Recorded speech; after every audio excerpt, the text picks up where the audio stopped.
Hello, everyone, and welcome to episode 63 of the Own the Moment podcast. My name is TJ Lasig. I'm one of the co-founders here at OTM, and as always, I'm joined by my co-founder, Mr. Justin Herzig. Justin, how are we doing tonight? Doing well. Thank you for having me, TJ. It is great to be back on a show, not having to go solo with the emergency one last week. That was an experience. I don't know if you made it to the end. I even had to stall because I'm trying to push the buttons the right way and stuff, but it is great to be back with not only a co-host, but a fantastic guest. I'm excited. Let's get this going. Yeah, hey, you did a great job for the first time solo pod there. You know, it gives you a little bit of extra appreciation for what Coop's got going on behind the scenes. Lots of buttons that you have to click. He makes it look easy, but it definitely is a little bit to have to figure out. So hopefully you guys checked out Justin's emergency podcast about the DraftKings drop, because if you were able to get a Tom Brady NFT, you are likely pretty happy, but we will touch on that later in the show. First, we must introduce, as Justin alluded to, our very special guest this evening, the man that's been crushing the content game and spent some time in Vegas recently for the Summer League. We've got the founder of Packrip Media, Mr. Packrip himself. What's going on, man? Good evening. How are you guys? Doing well. Doing well. Me too. I'm doing great. All right. Happy to have you on board with us tonight. Just give a quick rundown here. So we're going to talk through the Vegas Summer League experience from someone that was on the ground floor himself, and just talk generally about the buzz that has been the offseason. I think that it's been a pretty awesome couple of 2 or so weeks here since the offseason has begun. We're going to talk through collecting teams and sets, which has really gotten a ton of attention on Twitter, and we're also, of course, going to talk through the new collection tracker that we just launched earlier today on the Own the Moment site that helps you track your progress against these teams and sets that everyone's out there trying to complete. And then we will finish things off with some talk about the DraftKings NFT drop. We had the Tom Brady one last week. We've got the Wayne Gretzky one coming up next, and of course we will have giveaways in the chat, so make sure you are making your presence known so that producer Coop can get you on the wheel. And we've got some fun packs to open here still. We do. I think we need to address the elephant in the room, because if you've been reading the chat, Packrip, I mean, they want to see the face. Look at this. We've got Top Shot Tandy thinking you're going to have some kind of delayed traumatic effect. We got someone saying that you actually must just be Packrip Ewing. I love the Freak Nation.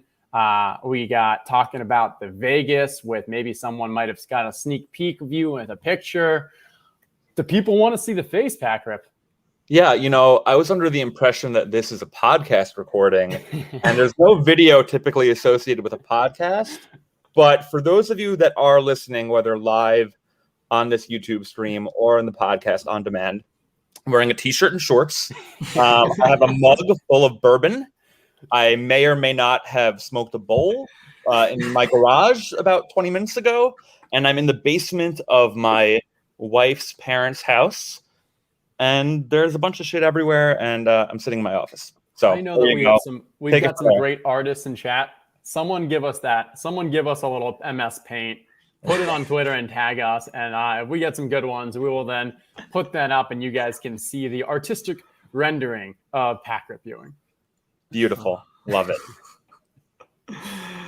All righty, man. Well, let's start right off with Vegas. So yeah, you want to tell the people a little bit about your Vegas experience, what drove you to decide to go out there in the first place? I know that we're a little jealous here. At least I know I am at OTM that we didn't make a trip out, but maybe 2022 Summer League will be a big Top Shot community party. Well, and you got to give the Top Shot story, because I mean, I'm sure most people don't know, but it really just started with one tweet, and then the power of one tweet can bring you to Vegas. Go for it.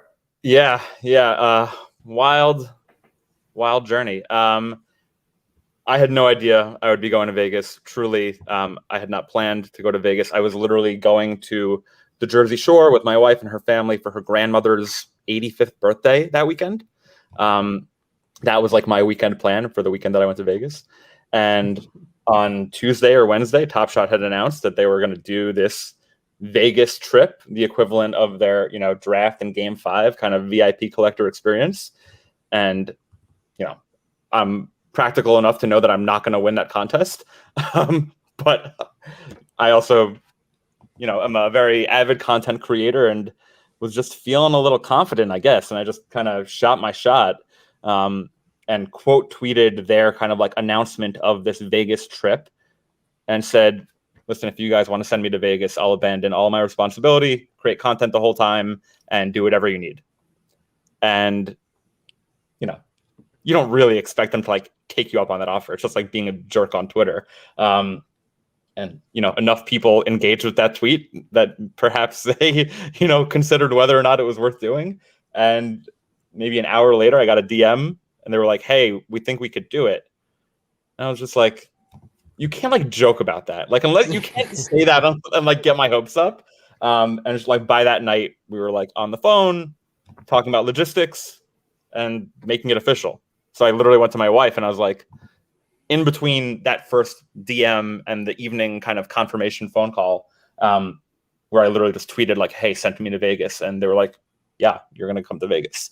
I go to her, I was like, hey, babe, so you're going to be a little mad, but do you mind if I don't go to your grandma's birthday this weekend and go to Vegas instead to cover NBA Summer League for Top Shot? And she was like, what are you talking about? I was like, yeah, this is like a real thing that's happening. And she's like, that's great. You should go. Like, have fun. Like, I'm proud of you.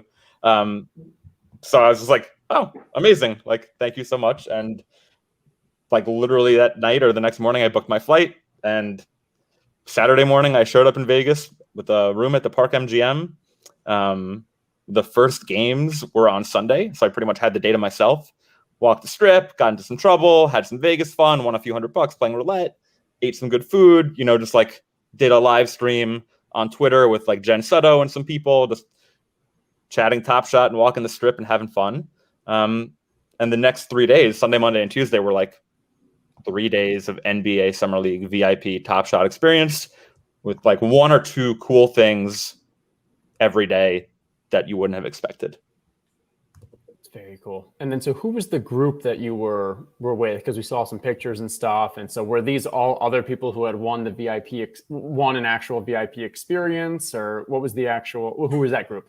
Yeah. So it was me. I went by myself. There were 8 collectors who had won the contest, plus their guest. So 16 total people.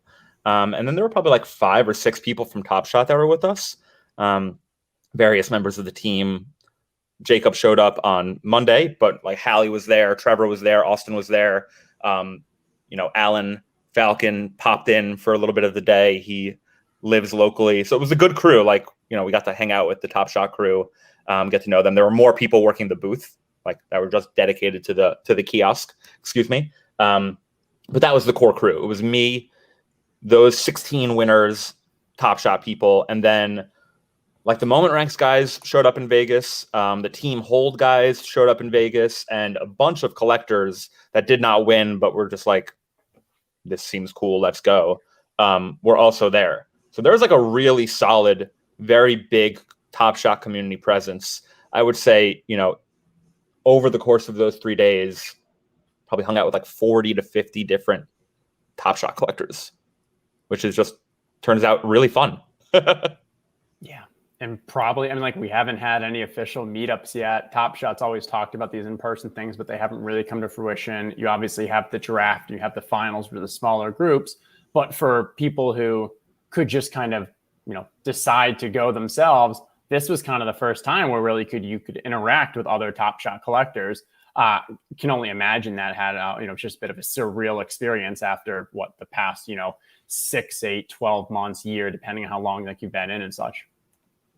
Yeah, it was a very like kinetic, energetic kind of vibe throughout the Cox Center and Thomas and Mack. It was a lot of fun. And, obviously the finals experience they did was really cool. The draft experience they did was really cool. But those were both like very exclusive events where like there's no realistic way for you to go to either of those things unless you're going with Top Shot. Whereas Summer League is just like, hey, anyone could buy a ticket for the day for like $30 and show up.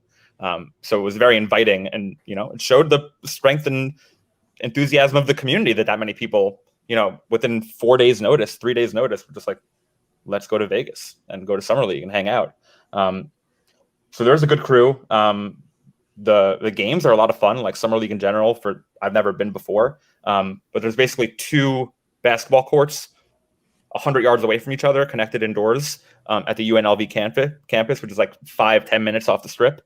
And it's like March Madness. I mean, from like noon to 8 p.m., there are 2 consecutive games happening all day. So you have 8 games. It's a lot of fun. If you like basketball, it's a lot of fun. Very cool. And then the kiosk, we've seen the pictures. We saw Halliburton getting his moments. I mean, based off the ones that are in the marketplace, we had a 2,300, 2,800, and 4,100 mint. You could get at least 10 you can get up to 10 of them. So, I mean, you probably saw between, I don't know, 200 and 1,000, maybe 400 and 1,000 people using this kiosk on each time. What was your experience like with that? So the kiosk itself is beautiful, really well done. I mean, I work in marketing. I've been to like a lot of events, a lot of big conferences, a lot of in arena or like in-person activations. And it was like truly like premium grade A kind of booth. A lot of energy, music, lights, photo walls, big screens, playing moments on loop. And they had like 4 or 5 tables set up and you just kind of showed up. The line was pretty much always full, some longer than others, but like there was demand. There were people waiting. There were people gladly waiting. There were a lot of people talking in line, but you showed up and within like, I would say for existing collectors, day one, it probably took like a minute per transaction. You showed up, you opened your Top Shot account on your phone. So they had like your account details and your account name for reference. You told them how many moments you wanted. I picked 10 every time. I mean, anyone who is a Top Shot collector, I think would probably pick 10 every time. I tried to like honestly ask them because I was like hanging out with them, right? I was kind of like making content and part of both groups. I was like, what numbers do you guys have? Like, do you know anything on like, what percentage of people are new versus returning customers, or, how many packs on average are people buying? And they were like, oh, we're tracking it. Like they wouldn't tell me, but they were tracking it. So I'm sure that they'll like, I wouldn't be surprised if there was a blog post from like The Economist about like how many new customers, blah, blah, blah, like numbers from Summer League. But within like, I used Apple Pay, you could use credit card. It was very fast. You couldn't use Dapper Wallet for whatever reason. Maybe because it was like a kind of quick thing or just how it was set up for this one time. I have to imagine in the future they'll kind of address that. But I mean, it was less than a minute. And then day 2 and day 3, it was like 30 seconds to buy and leave once you were kind of with the person. And then they either gave you every time a pack or a shirt. So you could buy 10 moments and then a base pack or a shirt. And it was a lot of fun. It was really cool. They did a great job. I mean, they hired people, I think, to man that booth. There were some Top Shot staff and some kind of like event staff just to deal with the volume. But I think that it probably went better than they expected.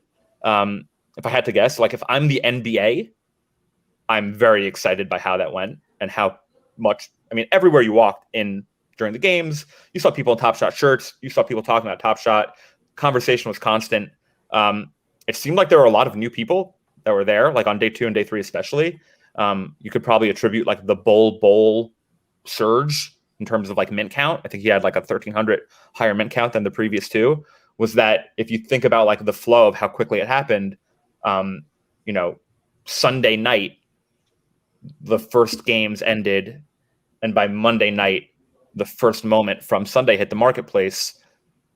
Monday night, that Monday moment hadn't been minted yet. That wouldn't come out till Tuesday. So by Tuesday morning, Tuesday afternoon, all you knew was that Killian Hayes moment from Sunday that was $5 is selling for like $80-$90. You'd be stupid not to go buy 10 bowl moments, knowing how much more it was selling for. And honestly, maybe that's why there were more people on Tuesday that bought them. But a ton of excitement, a ton of energy. The kiosk was really cool. People were ripping packs open.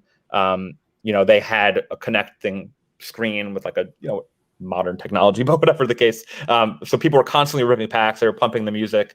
It was a lot of fun, a lot of energy. And Tyrese Halliburton showed up. Other people were there. There was constantly NBA players. Kind of like that's one of the cool things about Summer League, I think, is that just everywhere you walk, there are just players coming back and forth. Shams is there, like owners are there. There's just a lot of like NBA activity. And it was all centered around this kiosk because it was like the perfect location between the two games where you couldn't walk past it without seeing it. So it was pretty cool. It was really cool to be there for the first time that ever happened, to mint those moments, to go through that experience. It was also really cool to like get an honest taste for what kind of like energy and excitement Top Shot brings to an in real life basketball experience, because that was the first time they'd ever done it. And like, if you were to go to Madison Square Garden and something like that existed, or the Staples Center or anything, that is going to be pretty compelling to a lot of new collectors and existing collectors. It'll be a game changer. I truly believe that. Yeah, and it'll be interesting to see how these prices fare as they continue to do these kind of in-person fandom ones. I mean, like, because Ryan made an interesting comment. He's like, hey, you could lose $1,700 in the blackjack table and still make it out even with those Summer League moments. And I think it's actually more, because if you think each one was $5, right?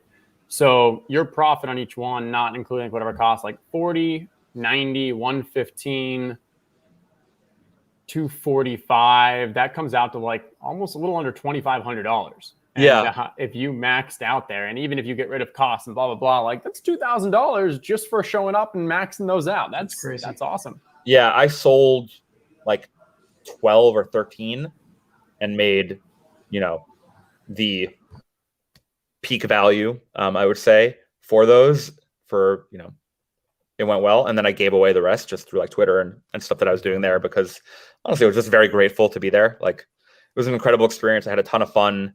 I worked my butt off, but it was a lot of fun, and I wanted to give back as much as I could. And then I spent all the dapper that I got from those moments on a bunch of stuff. What else are you supposed to do with dapper? You just got to buy more. Spend it, man. You can't hold that dapper. Come on. Especially not now when things are pumping. Absolutely not. So thinking through, we've got these 3 moments. Let me go back real quick. Did they say anything around like how often they're thinking about doing this? I don't think they did, but I don't know if you. No, they didn't. It was the first time they'd ever done it. They were very, they were happy, I think, with how it was going. There was no conversation or commitment as to like how often they were thinking about it. I certainly asked. Right. I was trying to get answers and ask them questions every day, all day. I didn't really learn anything, but I spoke with the owner of the Kings. I interviewed him at the kiosk on Tuesday, which was wild. Like on Tuesday, I played basketball with Tyrese Halliburton in the morning. Everyone played basketball with Tyrese Halliburton in the morning, which was a lot of fun. Really cool guy. And then that afternoon, I literally interviewed the owner of his team. It's just wild that Top Shot, from a utility perspective, at least for me, I mean, everyone got to play with Halliburton. Not everyone might have wanted to interview the owner of the Kings. That I got to do that in like one day. That's really, really cool. But I would say that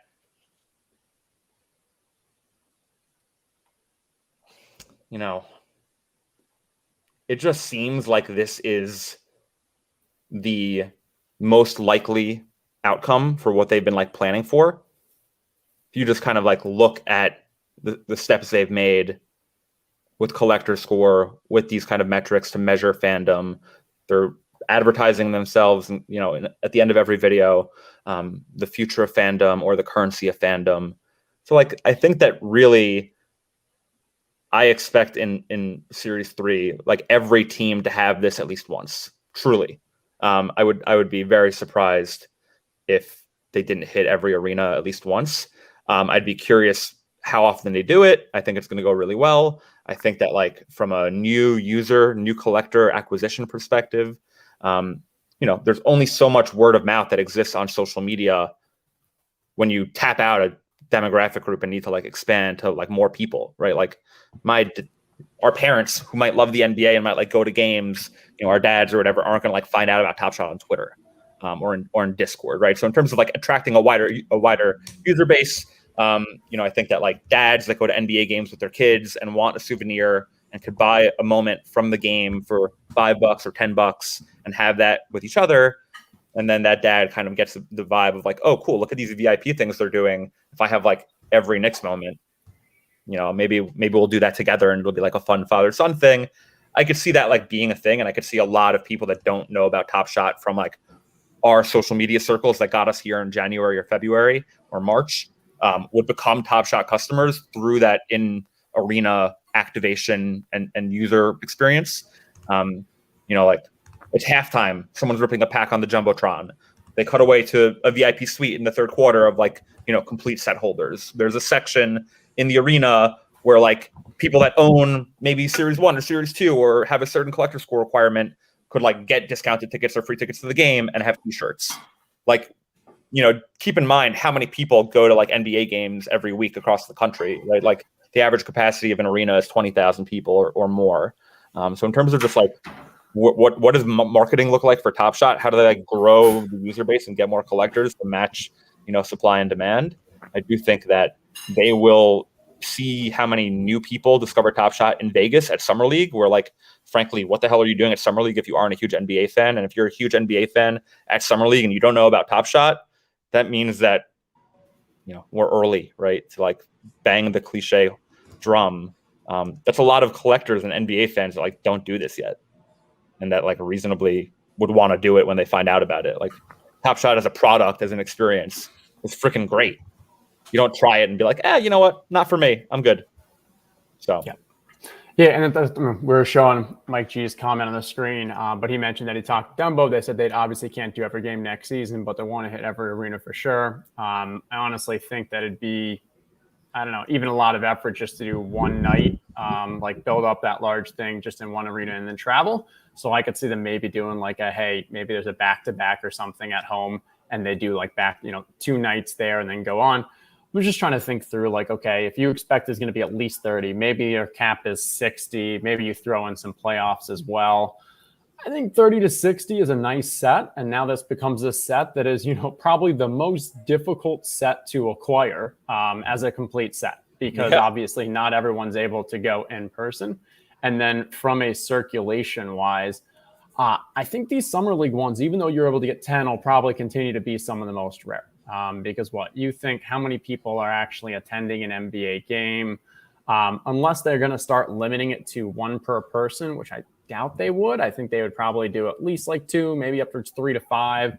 I think these numbers will 2,300, 2,800, 4,000 will still seem like, more on the rare side for this fandom tier. No, I think it's really exciting, and I'll keep going. I think there's been a couple questions in chat we can answer, TJ. We have a couple minutes. Yeah, let's do it. All right. Our friend over at Baller Blockchain was asking thoughts on teams promoting their own NFTs versus promoting Top Shot.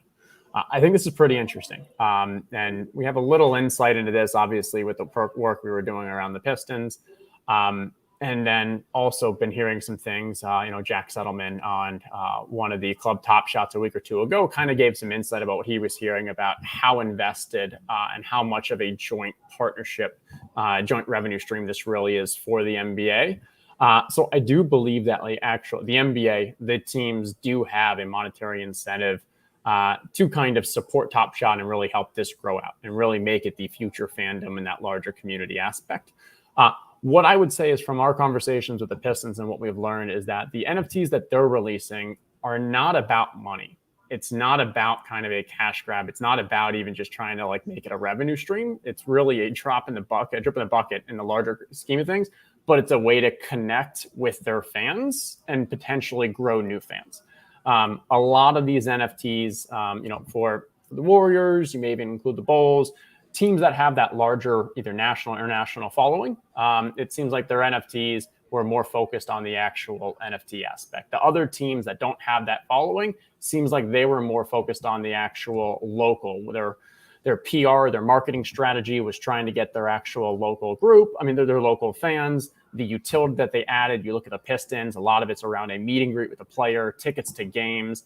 And so I think that's how I'd think of the difference between these two from the Top Shot versus their own NFTs. Their own is really around their fans, their hardcore, and trying to continue to engage and grow. And Top Shot seems to be more of just a younger generation of NBA and basketball fans, which may not immediately turn into fans of an individual team, or at least not, maybe spread out across or something. Yeah, I think it's good for NBA teams to embrace other NFTs too. I mean, the more NFTs, the better. There's plenty of room for everyone, I think. And, I think Top Shot is the NBA's NFT for everyone, and it will remain, the lead project for the league and the most kind of compelling product with the most kind of long-term value. But I do think that, if other franchises want to experiment with NFTs in other ways, that's a great thing for Top Shot. It helps them learn more about what teams want. It's pushing teams to think about this stuff more.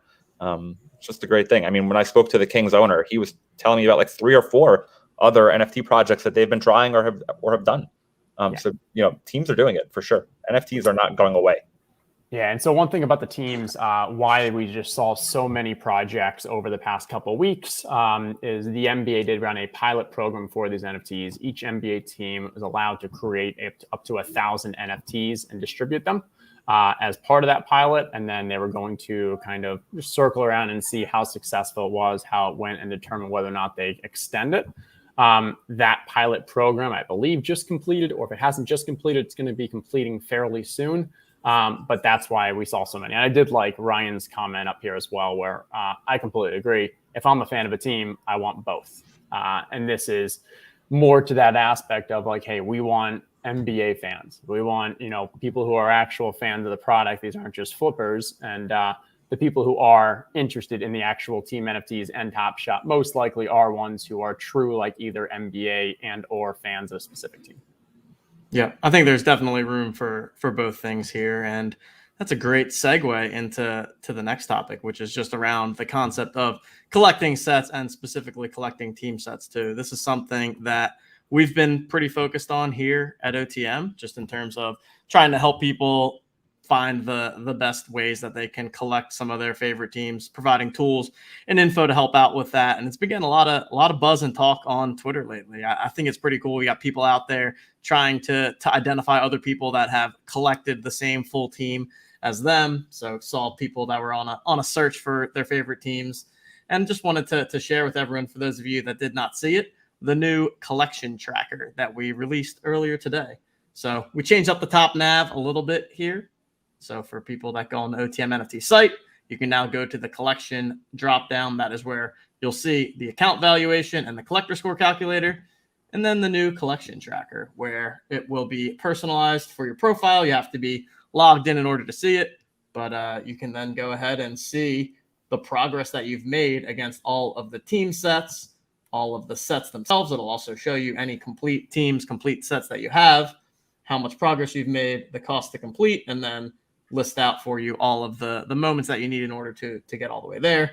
And then we also have the challenges. So you can see how many challenges you've completed in the past. And then if there were active challenges here, you'd also see the progress against your challenges there. So how many of the moments that are in an active challenge do you own? So just wanted to share that with the folks. I want to call out one of our friends. Let's put Dingling in here. Here we go. So you can also search for any user here and get their info. So let's take a look at our good friend. You could pull me up too. Dingling. Okay. Yeah, well, so the reason next. why Dingling, because we were joking with about it, was he can complete the Spurs by spending $9. He can complete the Bulls by spending $14. if you go to the sets, I'm pretty sure that he's sleeping by the time that we put this out. So when he wakes up in the morning, I have a feeling he's going to go spend $13 and finish Hustle and Show. Get that last throwdown. Come on, Dingling. Or if you want to go the other extreme, TJ, you want to type in Alexo? Oh yeah, Alexo is the Everything. The true good. Literally everything. Everything. It's unreal. Neil had to custom make a banner for him that says a casual 17,000 moments. All team sets completed. All sets completed. And I believe Alexo's also completed every single challenge ever. Literally ever. 26 challenges. I mean, that is just pure dedication, because, okay, if somebody wanted to come in now, you could theoretically go and buy every set. But in order to complete every challenge, you had to have done it at the time that the challenge was active. You can't retroactively do that. So that is literally months and months and months of pure dedication to NBA Top Shot. So it's incredible. Yeah, shout out Alexo, just a true OG that I feel like doesn't get enough street cred, enough recognition. So that's true. Shout out. I like Corey's like, let's pump up the moment he needs. Yeah, let's price him out of the market. Let's take that $5 moment and jump it all the way up so that he can't afford it. I love this. Coop was talking about earlier, and he's like, yeah, it's only like $9 for him to complete this set. And then he's like, but it's actually probably $1,300 or so if he completes the number one, which he's going to buy of that set to get the completion. And wait, this is actually exactly what Eric just said here, because we said the same thing when we were talking about this. We said actually Dingaling would never just buy the lowest moment. He would have to go out and buy the number one jersey. That's fantastic. That Eric's so the real bottleneck becomes who owns number one of the sets he still needs. Yes, there you go. That's actually the real bottleneck. That's a valuable analysis right there. Oh, too funny. I hope someone goes and looks and sees if that's available at a decent price. But yeah, so I mean, definitely wanted to share this feature with everyone. Hopefully y'all like that. Can check that out. Look and see if there's any teams or sets that you can get completed. But like I really do think that we're just seeing the beginning of some of the utility with regards to the team sets. I mean, the sets, we've already seen it with sets and the Cool Cats, for example, right? So I could see some utility there. But I think as we get into more of this in-person, in-arena interactions, I think there's going to be value in owning complete team sets or having high collector scores for specific teams. And so we're going to continue to try and roll out some updates to help you all with that. Yeah. And my guess, this is me guessing, but the way that I see this playing out is that we've heard that team sets, getting complete teams are very important. I think as we get more in-arena working with the actual NBA teams, those complete team sets, I think continue to be increasing in relevance and kind of value. Now, a lot of the reason why people are not able to complete team sets right now is because there are some run it backs. There are some moments of players who were on that team for that one moment that are too expensive. Oklahoma City is the great example with KD. However much that run it back is, it's very expensive. I believe when they have these new moments coming out for Series 2 with the the run it back, whatever we're calling it, but the kind of the throwback ones, I think they're going to specifically try to find moments because they said they're going to create some repeats. So I think it'd be advantageous and it fits the strategy to potentially come out with more affordable moments of the same player. So for example, maybe they had a far more available KD on Oklahoma City. So then fans that want to complete that team set are able to do it at a more affordable price. How that may impact strategy, I'm not sure. As I said, have no information. It's just my thought. I'm like, this makes too much sense for them not to do it. And then that also just makes makes those complete sets like more just attainable. And Packrip, I think you were doing some set completing recently. Yeah. So I have the Knicks complete set. That was always from the day I joined Top Shot, like my number one goal to collect every Knicks moment. I have that for Series 1 to Series 2. The nice thing about Series 1 is that, you can have the common version of that debut moment. You don't need the rare and the legendary. It could be any one of those three. I paid up and got Amare and Carmelo run it backs that I think good prices for what they were. I got Amare for like $900 and Carmelo for $2,500. Very happy with those purchases. If they release common moments of either of those players, I will collect those too. That's totally cool. I think there's plenty of fans and collectors coming that will eat up that supply like it's a delicious dessert without much resistance. And then I completed Rising Stars over the weekend, which I'm very excited about. For me, obviously Knicks MSG utility being like I'm Packrip Ewing, right? Like I need to have the whole Knicks set. It's just why I'm here. But I had this appetite to own another complete set. I had Hustle and Show, and I had The Gift, and I sold both of those. Just like got rid of those moments. I'm not really interested in like collecting common moments anymore, deliberately, because I think that they have said time and time again that common moments will be common and rare and legendary moments will have more significance or value or specialness to them, whatever that might mean. And even if that's just in collector score, so be it. But like, if I'm going to collect a common, I'm going to collect like the $5, $6 moment of a good player that I like. But for me, I wanted a rare set, and having kind of just like paid attention, and I think also being in Vegas, rookies and like young players really seem to like Top Shot, and Top Shot really seems to have like a very strong relationship with a lot of these younger guys. Halliburton is involved. Cole Anthony is involved at the draft. They played with Obi Toppin. Like the young guys and Top Shot kind of have a thing going on.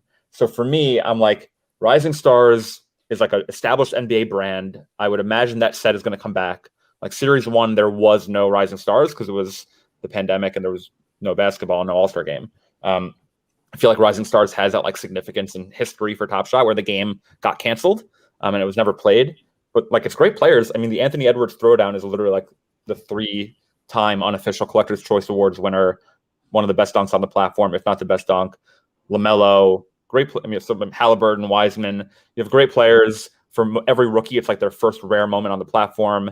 And I just think that like the future utility potentially of what Rising Stars and having a complete Rising Stars set might hold could be one of the cooler presumptive benefits to have in a set. Like there will always be cool rookies and great rookie moments, and I think that Rising Stars will continue and like have cool potential for in real life kind of functions. Yeah, and I mean, without a doubt, what I've seen from Twitter is just people love this. This makes it really feel like that collecting aspect, and that's what we're trying to do with the tracker. Is just, hey, give you that goal, show you how you're doing, make it easy to understand what the next step is or what you've got to do to kind of get there, how much it costs, etc. And the tweets that we've put out around like the complete sets when we first did it with the team sets and now the tracker, like I haven't seen like the Top Shot community on Twitter get as excited as they have around these complete sets. And I think that is just a fantastic from an engagement, from a true collector standpoint, all the things that Top Shot really wants. And it kind of creates like a gamification. And so I think this is just the beginning. It is, we at OTM have to decide where we're making investments from a development standpoint. And the reason why this was prioritized is because we feel that this is going to continue to be important going forward. And the people really do enjoy it. So it kind of goes there. And so Neil, well done. I know you are watching back home and stuff, but without a doubt, you are a wizard with creating a lot of this stuff and the whole team. It looks great. Like, honestly, kudos to you guys. I hadn't checked it out before today, but it's truly beautiful. Excellent work. I'm really impressed. I like it a lot. And to your point, like, I do think that sub communities of complete set or complete team collectors and being able to connect with other fans or other collectors through Top Shot and form, in real life relationships or potentially meet and hang out, whatever, is like super cool. And I think that's where they're going. And I think that makes a ton of sense. And like, it's very exciting. I think that like what they're building towards, we're all just really impatient and like bored. So it's easy to get like frustrated or, angry or complain. But I think that like long-term, what the NBA is building with NBA Top Shot and moment collection and like value aside, just like what we'll be able to do as fans of teams will be worth the price of admission. Yeah. And it was also frustrating, TJ? What is that, Justin? DraftKings? No, Ooh, not DraftKings. DraftKings. Here we go. If I've ever Here seen we go. I was just looking at, I don't know if you were involved in this at all, background. These prices are crazy. There was a lot of good. There's a lot of good that happened. There's a lot of good, but then one I did not touch the DraftKings Tom Brady drop. There was a lot of good and then some very bad. So let's. Do you want to start with the bad or the good, Justin? Let's start with the good. Want to go about this? Yeah. Start with the good.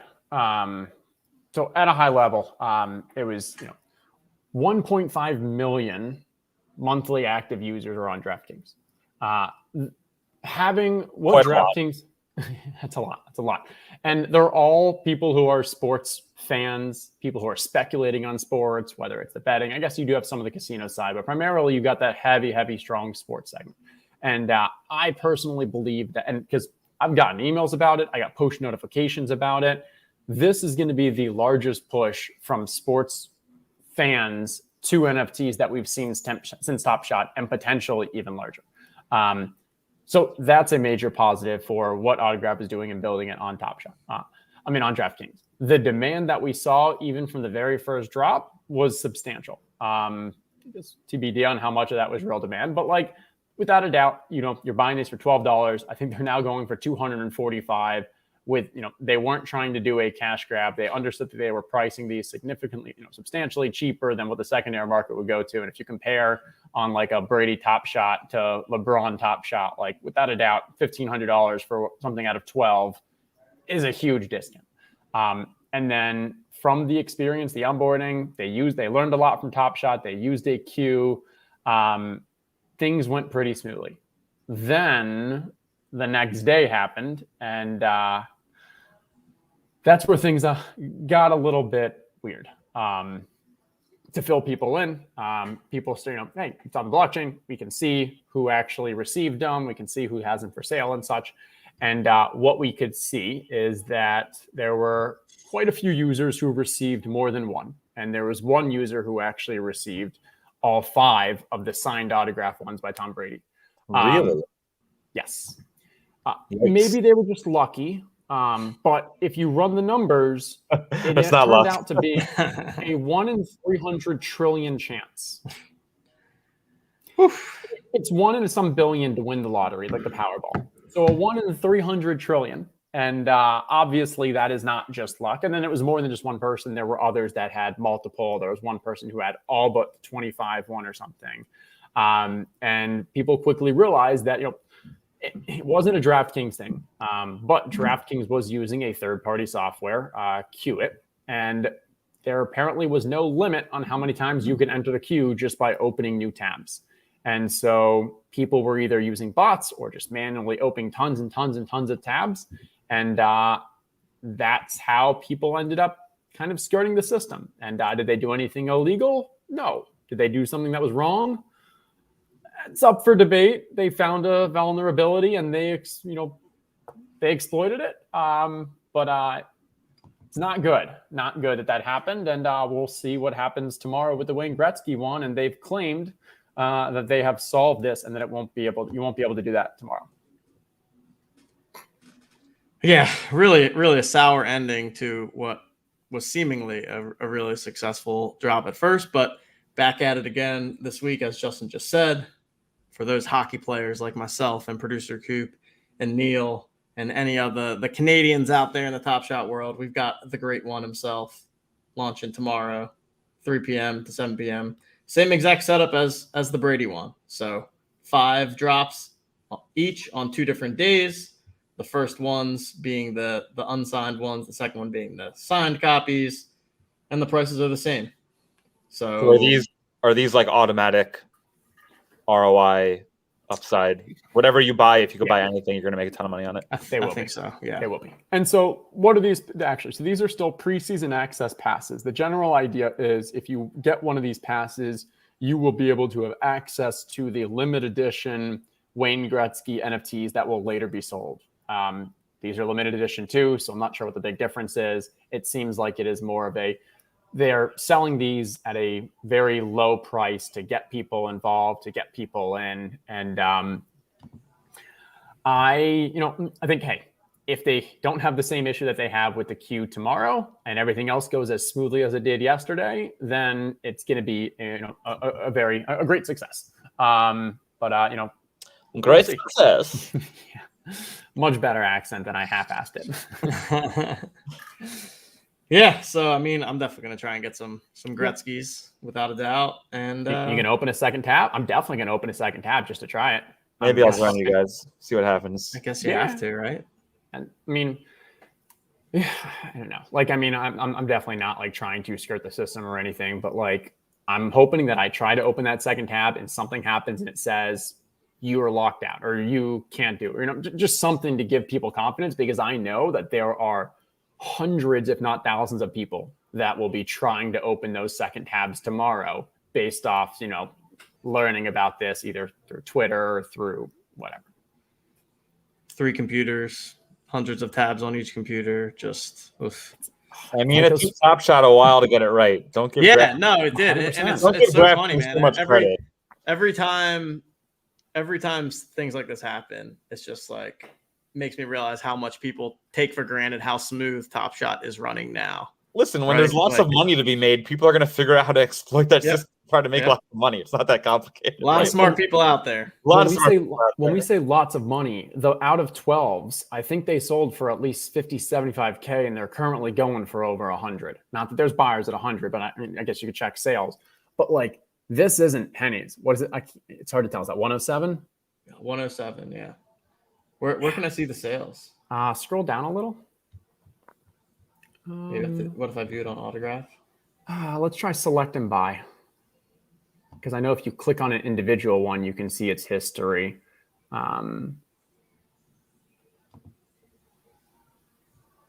Confirm. Do it.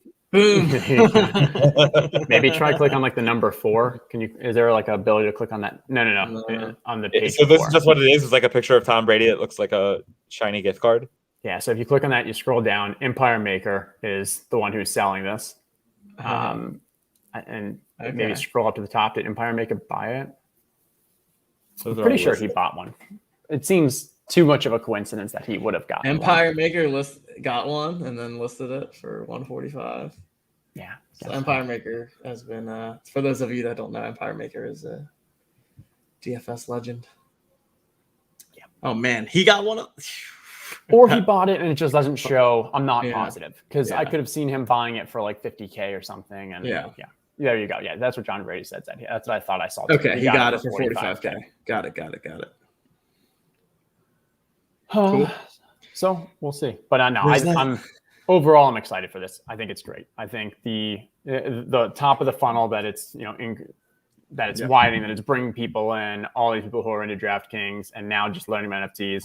And their first, just like the people who went to Summer League and their first experience is buying a $5 moment and going on Top Shot and being able to sell it for 75 or 100. These people's first experience is buying one for $12, whatever it is, and flipping it for a couple hundred. Is that the best long term?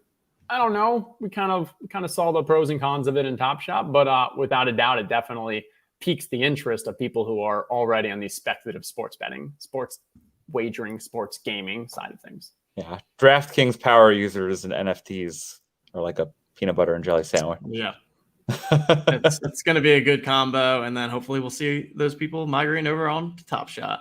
There you go. There you go. Speaking of Top Shot, shall we open a pack here, gentlemen? Let's do it. Let's do it up. All right. So we have a Seeing Stars, and we have a Cool Cats, and we've got a Playoffs. And 2 base sets. So which one of those packs has the most utility? I don't know. I mean, I hear that Seeing Stars may, so we shall see. But Cool Cats right now currently does. Maybe let's rip the Cool Cats. Let's rip that Cool Cats. All right. Let's rip the Cool Cats. Cool Cats. I ripped packs in the kiosk at Summer League, because like Steady Breaks was there and they just like gave me packs to rip. And they were doing like giveaways with people. It's a lot of fun to rip a pack in a crowd. Like, good feeling. If you think it's fun on a stream, that's got to be a crowd. It's a good time. You didn't do it on the big screen though, or were you able to? Yeah. Okay. Yeah, that looked awesome. Yeah, everyone's cheering. You pull up, that looked fantastic. Yeah. Everyone's drinking. Everyone's ripping packs. It's a good time. That sounds awesome. The next best thing is ripping it open in front of all you people out there. So here we go. What kind of music do we got? It's been a while since the Cool Cats. Oh, that's loud. Oh, it's not loud for us.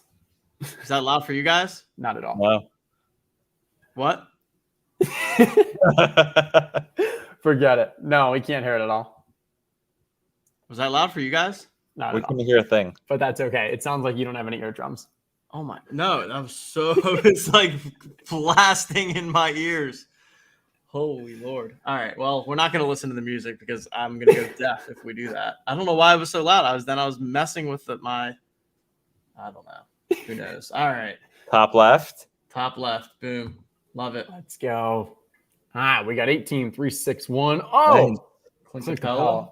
He was in part of one of the Cool Cat challenges as a common back in the day. Boom. Good moment. Little Clint Capella. Always love a nice alley-oop. What do you think next, Packrip? Top right. Okay, we got 2-1-0-1-5. PJ Tucker with the 3. Thrilling. Oof. A real keeper. Nice smooth stroke. Close game. That 3 points mattered. Speaking of the Pistons, I saw you just watched it. I watched it this past weekend too. Malice in the Palace. That was fun. Yeah, they did a really good job, and it wasn't too long. I had no idea how affected Jermaine O'Neal was by that incident. Yeah. I mean, because he had the court cases and stuff, and then eventually ended up being cleared in the federal. But that doesn't. Yeah, I mean, that weighs on you. Yeah, for sure. Bottom left. 11. Oh, 9-4-3 for the Knicks. There's your RJ Knicks. Barrett. Little RJ. Love this play. Pick 6. So that's our cool cat. I have a few of those. Mm. Love it. /15K. Boom. I like it. Who's your favorite Nick currently right now? Probably RJ and Quickly. I mean, I love the whole team. I love this Knicks team as it stands more than probably most teams of my peak fandom and youth. But when Ewing Knicks, I was a kid, so I love that team, but I wasn't a huge Knicks fan when I was 9. I love RJ. I love Quickly. Randall's great. So Who's RJ your free agent target? Who's your free agent target? I'm happy with what they did. I didn't want them to blow up the team or trade everyone. I didn't want them to sign Kawhi because of the injuries. I didn't want them to trade for Dame. I'm happy with the team they have. I would rather them grow organically. They have a really young core. They're all really good. A lot of promise. Just keep it. Take their time. I like it. Playoff series is fun. Yeah, I agree. 2 more. Let's see. Ooh. Sixers. Serious? Little jab. Embiid. Here we go. There you go. Pretty good pass. That's a clean cereal too. 4, 5, 6, 7. Look at that. Oof. Oh, that's nice. Fat Blackula will buy that from you for I like $1. that. I like that. Put it I'm in the definitely ball. holding There on to you that go. bad boy. All right. Sorry, Finish people. strong. What do we got Final here? one here. Let's get a Can we badge. go low? 1, 2, 0, 2, That's 3. true. True Championship holiday. badge? Little championship badge on that one. Yeah. Little badger. Ooh. He's very good at basketball. Boom. That's my first. I have championship badge moment. That you've opened. My first championship pull. Yeah, exactly. Yeah. Very nice. Post-championship. Strong pack. What do you think Real of solid Teach? back. I don't know. What do we think here? I'm always wary after I gave away that Kyrie Irving. Let's see what. I don't think anything is too crazy here. Nothing's Your too RJ is probably crazy. around 30, 40, maybe. I don't know. It's only 15 to RJ. I'll give away that RJ because I've already got the Cool Cats full There you set go. myself. You don't give away everything? So I'm. We try to space out what we give away. We eventually end up giving up everything. I thought you would have given out all 5. This is the only way we have to actually increase moments in our collection right now. Fair enough. All right, let's do the RJ Cool Cats for the people, and for the fact that we've got Packrip, the Knicks fan, on the stream. We're gonna go ahead and give away this RJ moment. Producer Coop, if you could go ahead and take over. Show the people the lovely wheel. Hopefully you all have spoken in the chat. If you have, you're on the wheel. If you have not, oh well. Let's have a little fun. Spin that wheel. To join me in the Cool Cats Club, the 9 Lives Lounge. Well, if you own the other 29. They're on their way.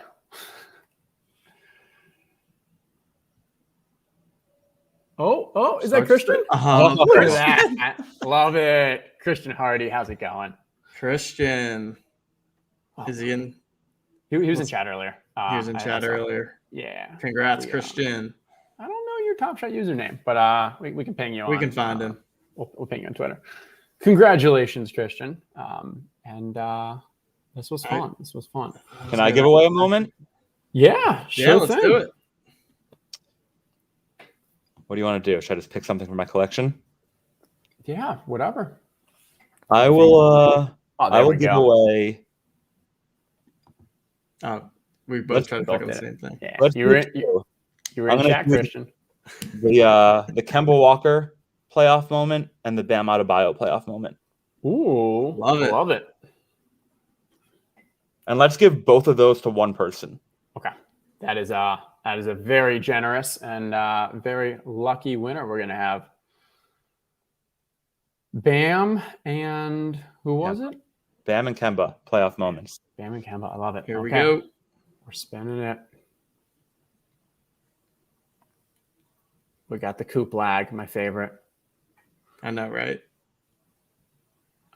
Here we go. One word, Alex.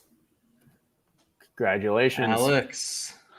I like it. So normally we would say DM us. Packrip, you probably got your DMs open, right? My DMs are open. Let's do one more. Is that okay? Sure. I don't Absolutely. think, I think we got to go. Like we just have too much The generosity people always out want here. one more. I think they would love it. I have Cam Reddish, playoff moment 3-pointer, serial 4727. And we'll pair that with Daniel Gafford, playoff 6500, a Gafford Reddish special combo platter. Is that a Top Shot debut? No. Boom, boom. Gafford. Okay. Combo platter. This is another 2-for-1. Another 2-for-1. Let's spin that wheel. Spoiling your fans. Love it. They are very appreciative. They've been a great chat tonight. Is it going to make it? It is Top Shot Esla. Beautiful. Congratulations, Alex. I saw you in chat. You got the woo. Top Shot Esla. Alex, if you guys can DM Packrip with your Top Shot username, or feel free to do it to us and we can send it to him as well. He will get you it. And I don't know when you opened them. I guess it probably was more than a week ago, so you should be able to get More than a week. Yeah. And then we'll catch up with Christian as well. So congratulations, everyone. Congrats to the people. And thanks for joining us yet again this evening. Fun times as always. Packrip, my friend, thank you for joining us. Tell the people where they can find you, and we will go ahead and get out of here. You can follow me on Twitter at Packrip Ewing, and you could follow Packrip Media. And you could also visit packripmedia.com for all of our latest articles, podcasts, videos, and all that good stuff. Plenty more coming soon. So thank you all in advance for those follows. And guys, thanks for having me. Good times. Appreciate it. Yeah, happy to. And it cut out for me at least, right at the little URL, but packripmedia.com. That's the one. Perfect. Just wanted to make sure.